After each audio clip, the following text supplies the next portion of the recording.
KW Continente presenta los análisis y comentarios del ingeniero José Isabel Blandón y Fernando Correa. Muy buenos días, Panamá. Hoy es viernes 23 de abril, Día del Libro por excelencia. Bueno, un día en el que más de 590,000 vacunados llevan en nuestro país. En un momento en el que, acaban de escuchar, Farmacias y Drogas dice no se puede comercializar aún ninguna vacuna a través de consorcios privados. Bueno, pues se está tramitando el pago de las enfermeras a fin de evitar ese paro que han anunciado para la próxima semana. Atención porque subió la gasolina. Hoy vamos a tocar también este tema, lo ocurrido ayer con el gerente general de la Caja de Ahorros, Andrés Farrugia. Y bueno, todo ese loafer que ayer pues comentábamos, basado mucho en mentiras, verdades a medias, que al final terminan siendo mentiras completas. Y miren lo que acaba de ocurrir. Bueno, en el mundo, confinamiento en Europa. Atención, porque 4 ciudades colombianas, las más grandes, entran hoy en cuarentena, pues en un toque de queda pues por todo el fin de semana. Se trata de Bogotá, Medellín, que es el epicentro de Colombia en esta pandemia, Cali y Barranquilla. Atención porque el Supremo brasileño confirma que juez Moro fue parcial en casos contra Lula da Silva. Y vuelve el béisbol, pues Herrera y Coclé a tercer juego de la final de la Copa Caja de Ahorros del béisbol juvenil. Atención, el 7, el 6, el 5 y el 4. Son las recomendaciones de KW Continente para el sorteo de este domingo. Don José. Buenos días, Fernando. Buenos días. Buenos días a toda nuestra audiencia que nos sigue en KW Continente Radio y en Canal 21 Next TV. Hoy es viernes. Hoy es viernes. Viernes. Día del libro. El cuerpo sabe que es viernes, usted sabe que es viernes. Bueno, prepárese. Y le estaba diciendo a Fernando que hay mucha gente que ha utilizado toda esta pandemia para sentarse y acostarse o recostarse y está viendo Netflix o lo que sea que usted vea, pues. Entonces, es una pérdida de tiempo. Primero, acostumbra usted su cuerpo a ser perezoso. Entonces, utilice racionalmente el tiempo, lea, aprenda. Gran parte, por ejemplo, de no sentir la vejez, por ejemplo, es tener la ansia de aprender de los niños. Es tener ganas de vivir. Entonces usted no lee bien, usted no vive viendo conflictos ficticios en la televisión y viviendo dramas que no existen. No, pues usted se fija la tendencia que hay a estar produciendo películas de muertos, de extraterrestres, de brujas, de qué sé yo. Bien. Haga cosas más importantes, lea. ¿Te acuerdas cuando usted era estudiante? Vuelva a leer Doña Bárbara, La Vorágine, lea Shakespeare, Voltaire, Pablo Neruda. ¿No le parece? Y así verá usted cómo el mundo se abre. Una de las grandes cosas de la lectura, y hoy que es el día del libro, es la apertura que hace de su mente y de la comprensión del mundo. Además, están pasando tantas cosas en el mundo, tan simultáneamente, Fernando, que no hay tiempo para aprenderlas todas. Entonces, toma un tiempo, porque si no, usted va a ser víctima de los desinformadores, porque para eso están por montones aquí y allende nuestras fronteras. Le doy algunas noticias así mientras usted se toma el café o viene manejando. ¿Usted se acuerda cuando el presidente Biden llamó al presidente Putin para hacer unas conversaciones, cuando le llamó criminal, qué sé yo, ¿se acuerdan? Y la prensa rusa dijo, parpadeó Biden. ¿Se acuerda de eso? Bien. Ayer, recuerde este nombre, Sergei Shoigu, ministro de Defensa de Rusia, en una gira de inspección militar por Crimea y por Ucrania, dice que se retiran todas las tropas de la frontera. ¿Ahora quién pestañó? Opa. Putin. Nosotros le habíamos dicho que esto era más que nada un show. ¿Por qué? La OTAN movilizó 40,000 tropas, aviones de alto nivel tecnológico, armamentos a la frontera norte de Rusia. ¿Quiere guerra? Bueno. Créame, la dirección de Rusia de hoy que es una oligarquía de Sí. multimillonarios que rodean, porque además al señor Putin le encanta La opulencia. la opulencia, los palacios. ¿Usted cree que él va a poner en riesgo esto? Y además que tiene una ley que lo deja como presidente hasta el 2036. hasta el 2036. ¿Usted cree que él va a meterse en esto? Entonces, este pestañeo, parpadeo del señor Putin retira las tropas, porque ayer mismo el escenario mundial estuvo controlado por dos dirigentes en dos intervenciones auspiciadas por la Casa Blanca, la cumbre climática, el presidente de los Estados Unidos, Joe Biden, y el presidente de la República Popular China, Xi Jinping. Fueron los dos estrellas rutilantes de ayer. Eran como el sol del oriente y el sol de occidente, para dárselo metafóricamente. Ellos ayer, en una conversación, en una especie, hablando por una conferencia virtual, sobre el clima, Biden plantea que los Estados Unidos en el 2030 pretende llegar a una reducción del CO2 de 52%. Wow. Rusia, que es uno de los países más contaminados del mundo, del planeta Tierra. Bueno, nada más hay que ver el mar Aral, que lo desaparecieron, es decir, lo destruyeron de contaminación. Xi Jinping, con mucho reposo, toreando el toro, dijo y no dijo que iba a subir ninguna meta. Putin había dicho que las metas de Biden eran demasiado bajas y no ha propuesto nada. Le digo esto para que usted vea que usted en política siempre, allende las fronteras y en las fronteras, usted no mire lo que los políticos dicen, mire lo que hacen. ¿Y por qué el señor Putin retira estas tropas? Porque hay que estar loco, y él no lo está, y además poseedor de una amplia riqueza. Él vive mejor que los emperadores. Sí, que los zares. Que los zares, porque en esa época no había aguas termales, él caza, él tiene piscina, tiene palacios, tiene, cuando quiere se va por allá por Crimea, allá se va por todos lados, esquía, come bien. El que no come bien es el pueblo ruso. Pero él no va a poner en riesgo eso, y sus oligarcas, que son multimillonarios. Bien, él enfrenta una seria situación interna, porque ayer incluso hubo movilizaciones en todas las partes de Rusia que exclaman por Navalny, y dice que ya lo tuvieron que llevar a un hospital privado. Recuerda que en Rusia es difícil saber qué pasa. Es muy difícil. Todavía el secretismo típico de los estados estalinistas, el partido único, de la línea que viene, impide conocer con transparencia lo que está ocurriendo. Siempre se cuelan las noticias porque hay, bueno, internet, celular, que algunas veces nos deja conocer la verdad, otras veces nos deja información normalmente falsa. Sí. Esto estaba ocurriendo ayer, pero además hay otra noticia importante en nuestro continente. La Corte Suprema de Brasil, en una votación de 7-4, decidió, por mayoría de 7, que el juez, muy amigo de don Fernando, Sergio Moro, esa triste figura del caiga el que caiga, en conspiración con las redes sociales y con las cadenas de televisión brasileñas, montaron toda una campaña contra Dilma Rousseff para tumbarla, y la tumbaron. Así como aquí hoy le hablo después de eso, de lo que pasó en la Caja de Ahorro. Bueno, preste la atención. No es necesario decir la verdad, es decir una mentira con característica de credibilidad. Y la mentira tiene credibilidad cuando en las redes sociales se reproduce en los medios de audiencia oficializada, como por ejemplo los periódicos y la televisión. Eso pasó aquí, eso pasó allá. Bueno, la Corte Suprema encontró que el señor Moro había actuado con parcialidad. Pero no solamente eso dice la Corte. El juez del segundo tribunal había dicho, por una mayoría también, que Moro actuó de mala intención.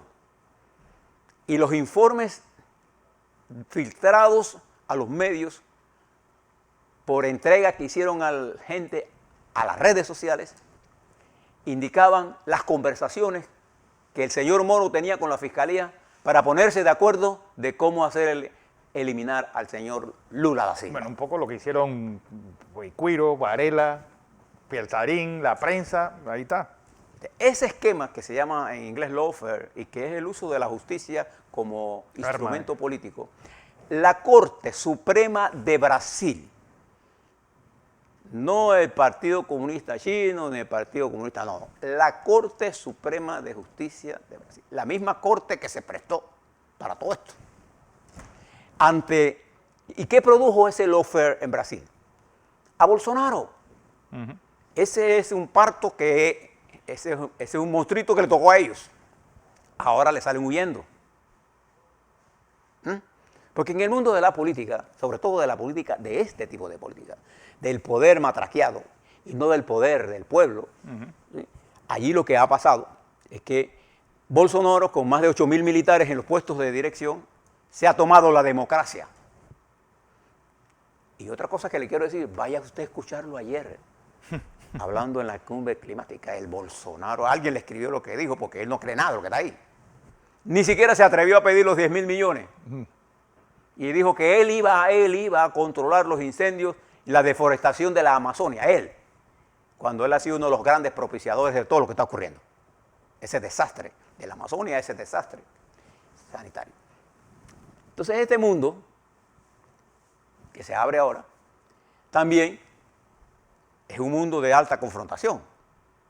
Ahora les quiero hablar en el siguiente segmento de que le decía a Fernando, me llamó la atención que me enteré ayer de mucha de la política exterior de la República de Panamá en una entrevista que hizo la señora canciller Erika Moines a la televisión rusa RT. Ahora le hablo sobre eso. Me enteré de algunas cosas, algunas de acuerdo, otras no estoy de acuerdo, pero eso no es lo importante. Es como yo como panameño me tengo que enterar en RT de cuál es la política exterior de nosotros y no hay una entrevista aquí en Panamá. Bien, pero bueno, lo que le estoy planteando ahora es que a esta velocidad, mire los grandes acontecimientos. Entonces, ¿cómo quedamos? Aquel Putin que voy a usar medidas duras, retira sus tropas, ¿la retira por miedo? No, la retira por prudencia de que él sabe que si quiere disfrutar de sus riquezas que ya tiene y quiere disfrutar de la Rusia imperial que él tiene ya, tendrá que hacer concesiones. Xi Jinping, con mucha más inteligencia y más diplomacia, baja el tono, ¿no? Sí. Y ahora nos encontramos en la necesidad de impulsar un acuerdo global.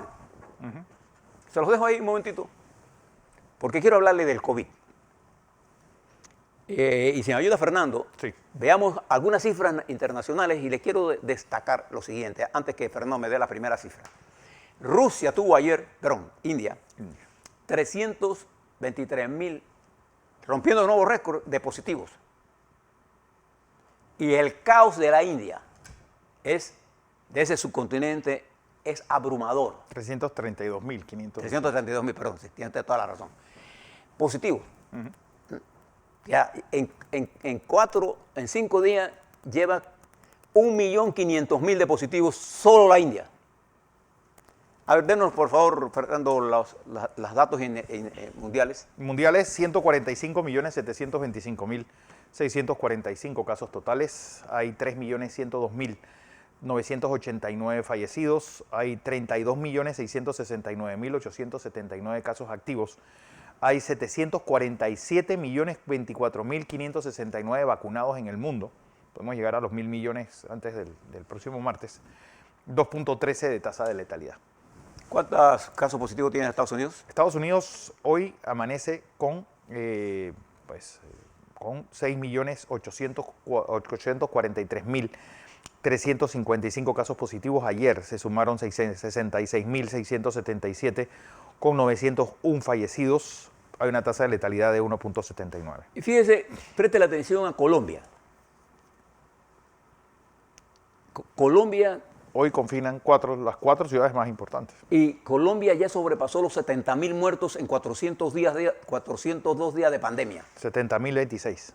Ya sobrepasó los 70.000. Y preste la atención a Costa Rica, que al lado de nosotros tiene una cantidad de casos activos que equivale prácticamente a 7 u 8 veces lo que tenemos nosotros. No, casi 10, 32.370. Y nosotros tenemos casos activos. 3.900. 3.845 casos activos. Presten atención a estos porque estamos durmiendo 24 horas con 2 países con terrible situación. La situación de Colombia es seria. Es muy seria. Porque el abordaje que ha hecho el gobierno de Colombia está equivocado. Y Costa Rica, ¿usted recuerda que hace unas semanas, meses, decíamos, no, Costa Rica, eso es lo máximo? Ejemplo. Nosotros le estábamos diciendo que la situación de Costa Rica era seria. La situación de Honduras es todavía peor. Honduras tiene 122.350 Y la de Guatemala activos. es peor. Pero hay un país que le quiero llamar la atención por la comparación poblacional y por el inverso de las estadísticas, que es el país que se llama Uruguay. La República Oriental. La República Oriental de Uruguay. Fíjese que en Uruguay, Fernando, los casos que tenemos hoy, activos 28.267. tienen 28.000 casos activos contra 3.600 de Panamá. 3.000, perdón, exactamente 3.845. Casi prácticamente 7 veces más que nosotros. ¿No? Más de 7 veces. Ese es Uruguay. Y tiene la tasa de mortalidad, el porcentaje de mortalidad Por millón de habitantes. por millón de habitantes más alto del mundo. Ayer tuvo 77. Nosotros estamos al revés. Nosotros tenemos la tasa de casos activos, una de las más bajas del mundo. Estamos en el puesto casi prácticamente entre 89 y 90 con los resultados de ayer.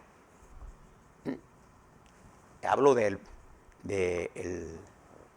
los casos activos hoy.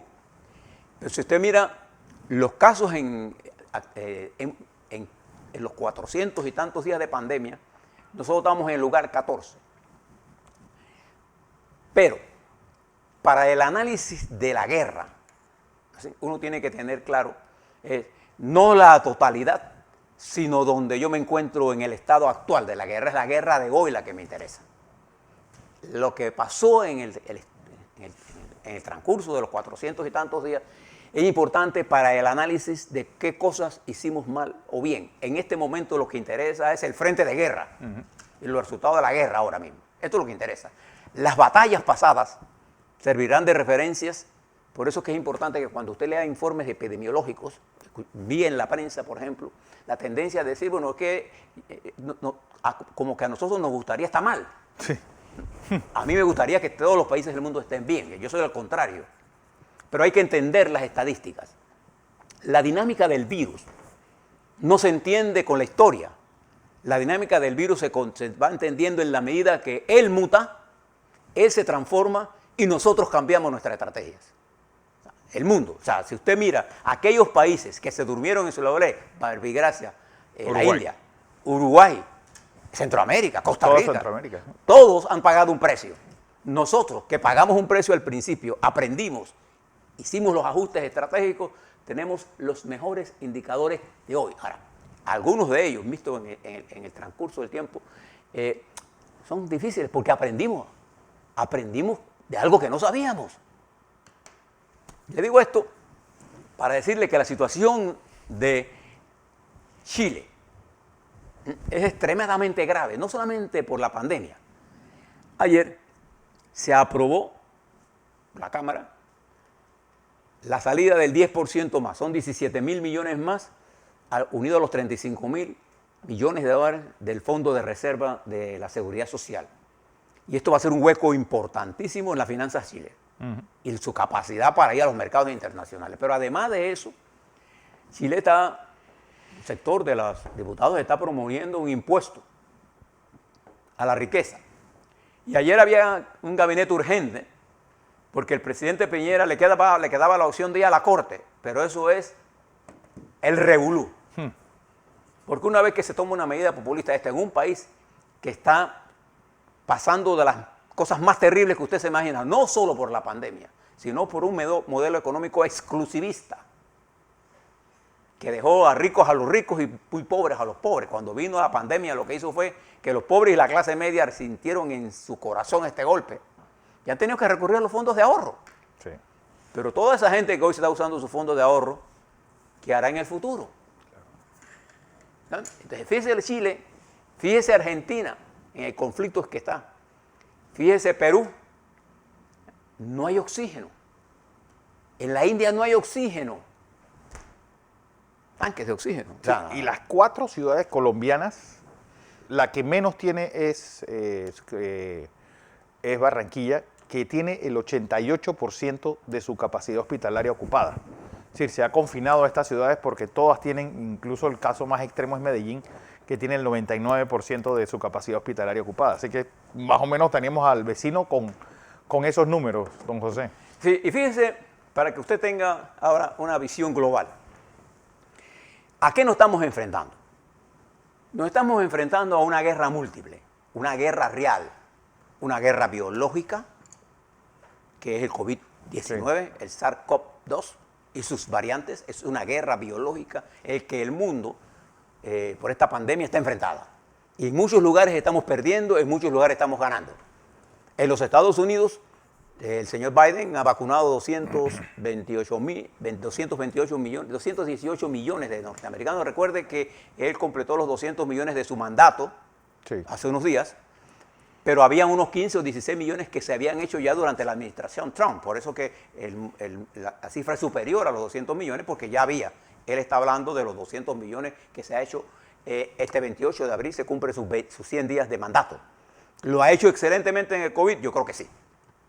Y ahí están los números. Mira la caída vertiginosa de los Estados Unidos en muertos y en casos.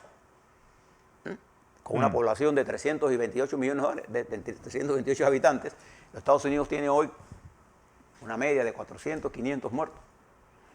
Sí. Colombia, con mucho menos población, tiene 400 de promedio durante los últimos días. Sí. Muertos. Y 70.000 muertos en 400 días. Yo creo que es más que la guerra civil. Sí. Entonces, esta realidad... Y 19.306 casos nuevos ayer. Nos debe llevar a entender la guerra. Tenemos una guerra en el frente que se llama salud, que es el COVID, en donde algunos hemos avanzado positiva y nuestra República, Panamá, lo ha hecho. En la historia de esto, hubo alzas, nada más tiene que mirar las curvas que le vamos a mostrar ahora. Y mire los picos y mire las bajadas. Ahora, los que estaban mejor que nosotros están al revés.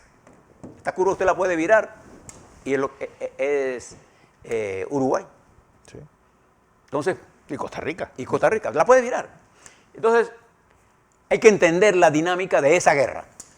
Pero simultáneo a eso hay 2 o 3 guerras más. La guerra militar, de la hegemonía militar, que se da entre Rusia y China, ambas las potencias nucleares más grandes del mundo, y en la naciente industria militar de China, pero a China no le conviene en este momento impulsar ningún tipo de guerra. Objetivamente, usted le puede o no creer a China. Son las realidades objetivas las que determinan las conductas de los estados. Xi Jinping sabe, y los chinos saben, que ellos necesitan 10 o 15 años más de estabilidad. Porque en 40 años sin guerra, ellos lograron lo que han logrado en este momento, ser la segunda potencia económica, sobrepasando a Rusia por calle. Pero por debajo de los Estados Unidos también por calle. Entonces tenemos una guerra militar de conflictos regionales en que las naciones están jugando cada vez más a tough y más polarizada la situación. Tenemos un conflicto de carácter comercial que está distribuyendo las regiones de poder del mundo y entre ellas estamos nosotros. Con o sin nuestro consentimiento, sí, ya ellos van a definir el papel de nosotros, que está casi definido. Lo que tenemos que nosotros saber es cómo vamos a jugar. Ayer escuché a la canciller decir cómo ella piensa que debemos jugar. Ahora se los cuento.